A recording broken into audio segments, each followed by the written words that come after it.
আমাদের সকলের অত্যন্ত প্রিয় আমার বরুড়া উপজেলা প্রেস ক্লাবের সম্মানিত সাধারণ সম্পাদক যারা একরাম আহমেদ আজকে তারা যে সম্মানটুকু আমাকে দেখিয়েছেন আমি অভিভূত আপ্লুত। আপনাদের প্রতি আমার কৃতজ্ঞতার কোনো শেষ নেই। এই বিকেল বেলা এসেও আপনারা আমার জন্য এসেছেন, বসেছেন, কথা বলছেন, আমাকে আপ্লুত করেছে, আবেগতাড়িত করেছে এবং সর্বোপরি প্রজাতন্ত্রের একজন কর্মচারী হিসেবে চলে যাওয়ার ক্ষেত্রে এটি আমার হৃদয়ের মানসপথে এক ধরনের সুখ অনুভূতি সৃষ্টি করেছে। আজকে আমার বিদায় সংবর্ধনা উপলক্ষে আয়োজিত এই বিদায় সংবর্ধনা উপস্থিত আছেন আমার সহকর্মী সহকারী কমিশনার ভূমি জনাব আহসান হাফিজ সহ আমাদের সকলের অত্যন্ত সজ্জন এই কুমিল্লা জেলার সম্মানিত প্রেস ক্লাবের সাধারণ সম্পাদক জনাব জাহিদুল ইসলাম থেকে শুরু করে আমার বরুড়া উপজেলা প্রেস ক্লাবের সম্মানিত সদস্যবৃন্দ সকলকে আমি উপজেলা প্রশাসনের পক্ষ থেকে শুভেচ্ছা জানাচ্ছি। চাকরি জীবনে বিদায়ের স্বাভাবিক প্রক্রিয়া, আমাদেরকে সদস্য সরকার যখন যেখানে পদায়ন করে সেখানে আমাদেরকে যেতে হয়। তো তারপরেও সেই যাওয়ার ক্ষেত্রে আপনার উপজেলা নির্বাহী অফিসার বা জেলা প্রশাসক হিসেবে কাজ করার ক্ষেত্রে যে ব্যক্তি বা যে সুযোগটুকু রয়েছে সেই সুযোগের ক্ষেত্রে উপজেলা নির্বাহী অফিসারের পদটা আমি মনে করি যে মানুষকে সেবা দেওয়ার জন্য অনেক গুরুত্বপূর্ণ একটা পদ। এখানে সেবা দেওয়ার জন্য অনেক সুযোগ রয়েছে। তো সেই পদে কাজ করতে গিয়ে আমি আপনাদের যে সহযোগিতা, আপনাদের যে সহমর্মিতা আমি পেয়েছি আসলে ভোলার নয়। আপনারা সবসময় আমাকে সাহায্য করেছেন। বিশেষ করে আমি বলবো আমাদের যে যানজট নিরসনের জন্য আপনারা প্রতিনিয়ত যেভাবে আমাকে সাপোর্ট দিয়েছেন, আমাদের যে নকলের একটা প্রবণতা ছিল সেই নকল থেকে বের হয়ে আসার জন্য আমরা যে কেন্দ্র পরিবর্তন করেছি, নিজ কেন্দ্রে পরীক্ষা দেওয়া যায় না সেটি আমরা নিশ্চিত করেছি। তারপর আপনার মাদক থেকে শুরু করে সামাজিক যে বিভিন্ন ছোটখাটো অপরাধগুলো রয়েছে সেখান থেকে কিভাবে বড়ুয়াটাকে ভালো রাখা যায় সেই প্রচেষ্টার ক্ষেত্রে আপনারা সাংবাদিক যারা কাজ করেছেন আমাকে সব সময় সর্বদা তথ্য দিয়ে, পরামর্শ দিয়ে, সবসময় ভালো কিছু দিয়ে আমাকে সাহায্য করেছিলেন, যেটি আমাকে এই বরুড়া উপজেলার জনগণকে সেবা দেওয়ার ক্ষেত্রে কাজে লেগেছে। আমি বিদায় বেলায় অনেকের কথা আমার খুব মনে পড়ছে। অনেকের সাথে কাজ করি, এখানে প্রত্যেক চেহারা চোখে ভাসছে।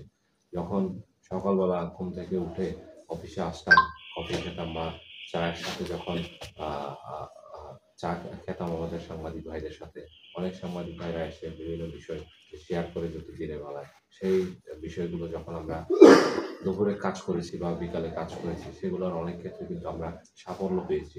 আমি এখানে মাদকের যে একটা ভাইরাসের মতো অবস্থা ছিল, সেই মাদকের বিরুদ্ধে আমরা অনেকগুলো সফল অভিযান করেছি। রাতের বেলা অভিযান করেছি, আমাদের সাংবাদিক ভাইরা আমাদেরকে ফোন দিয়েছে। যারা মাটি বা বালু টপসল কর্তন করে তাদের বিরুদ্ধে আমরা মোটামুটি বলতে গেলে এক প্রকার যুদ্ধই ঘোষণা করেছিলাম। আমরা অবৈধ যে ড্রেজারগুলো চলতো বা ধরেন ব্যাকু দিয়ে মাটি কাটতো সেগুলো কিন্তু একদম জিরোর পর্যায়ে নিয়ে আসতে পেরেছিলাম। এই বড়ুয়া বাজারের যে যানজট সেটি দীর্ঘদিনের একটা সমস্যা। সেই সমস্যার সমাধানের জন্য যখন দাঁড়ে দাঁড়ে মানুষের কাছে গিয়েছি, মানুষদের হেল্প যে বিষয় রয়েছে, মানুষরা যদি হেল্প করে, জনগণ যদি হেল্প করে তাহলে কিন্তু যে কোনো কাজ সফলভাবে করা যায়। সেই ক্ষেত্রে যে বড়ুয়ার মানুষ আমি বলবো যে অত্যন্ত শান্তপ্রিয় মানুষ। তারা আমার ডাকে যেভাবে স্বতঃস্ফূর্তভাবে সাহায্য করেছে, সহযোগিতা করেছে বাজারের যানজট নিরসনের জন্য, এটি মোটামুটি প্রায় 70-75% ডান পর্যায়ে রয়েছে।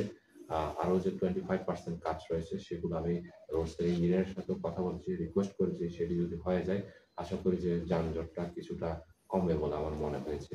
তারপর আপনার যে অটোর যে কারণে যে যানজট হয়, পলাকা বাসের কারণে যানজট হয়, তাদেরকে নিয়ে অনেকবার বসেছি। তো পৌরসভার পক্ষ থেকে আমি জেলা প্রশাসকের কার্যালয়ে জেলা কোর কমিটির অনুমোদনের জন্য অটোর লাইসেন্স দেওয়ার ক্ষেত্রে বা অটোর সংখ্যা বেশি হওয়ার কারণে এটি কিভাবে নিয়ন্ত্রণে আনা যায় বা অবৈধ অটো যাতে চলতে না পারে বা চুরি ছিনতাই থেকে শুরু করে সামাজিক যে সকল অপরাধ রয়েছে সেগুলো যাতে সহজে চিহ্নিত করা যায় বাজার কেন্দ্রিক, সেজন্য আমার মনে হয়েছে যে অটোগুলো যদি একটা শৃঙ্খলার মধ্যে আনা যায় তাহলে বাজারটা আরো সুন্দর হবে। এগুলা অসমাপ্ত থেকে গেল, এগুলো আমার মনে হয় যে উপজেলা প্রশাসনের কাজ বা প্রশাসনের কাজ একটা রিলে রেসের মতো। যিনি আসবেন তিনি অত্যন্ত দক্ষ এবং চৌকস একজন কর্মকর্তা। আপনারা আমাকে যেভাবে সাহায্য করেছেন ওনাকেও হেল্প করুন, উনি যাতে ওই রিলে রেসটা নিয়ে যাতে শেষ করতে পারেন, তারপরে আরেকজন এসে যাতে সেখান থেকে সে শুরু করতে পারে, সেভাবে যাতে যে রিলে রেসের যে বাটন সেটি যাতে সকলের নিকট ঘূর্ণয়মান থাকে বা সচল থাকে, সেজন্য আপনারা হেল্প করবেন। সেজন্য আমি আপনাদের কাছে সাহায্য চাচ্ছি।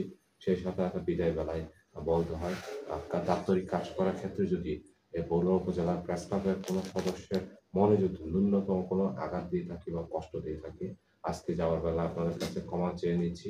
আমার কে মাফ করে দিবেন। আসলে দাপ্তরিক কাজ করার জন্যই হয়তোবা যদি কোনো দিন বা কোনো সময়ে যদি ভুল বুঝাবুঝি হয়ে থাকে, এটি নিতান্তই দাপ্তরিক কাজের জন্য, ব্যক্তিগত কোনো বিষয় নয়। তো যাওয়ার বেলায় আপনাদের সকলের কথা মনে পড়বে আমার, এবং আমার সুখ স্মৃতি হিসেবে সারা জীবন আপনারা যে সম্মানটুকু আমার বিদায় বেলায় দেখিয়েছেন সেটি আমার জীবনে সারা জীবন মনে থাকবে। তো সকলের জীবনের সুস্বাস্থ্য এবং দীর্ঘায়ু কামনা করছি। আপনারা ভালো থাকেন, সুস্থ থাকেন, এবং আপনারা উত্তর নিজেদের জীবনের যে সাফল্য বা নিজেদের জীবনকে উন্নতি করেন সেই দোয়াটুকু করছি। আর আবারও ক্ষমা চেয়ে নিচ্ছি যদি ভুল হয়ে থাকে। আপনাদের সকলকে বলে যেতে চাই, এই বগুড়ার মাটিও মানুষ যেভাবে আমাকে হেল্প করেছে, আমিও যাওয়ার বেলায় সবসময় এটি মনে থাকবে আমার যে আমি একজন বগুড়ার একজন মাটিও মানুষের মানুষ হিসেবে ছিলাম, আছি এবং থাকবো। আপনাদের সকলের জন্য শুভকামনা। Thank you.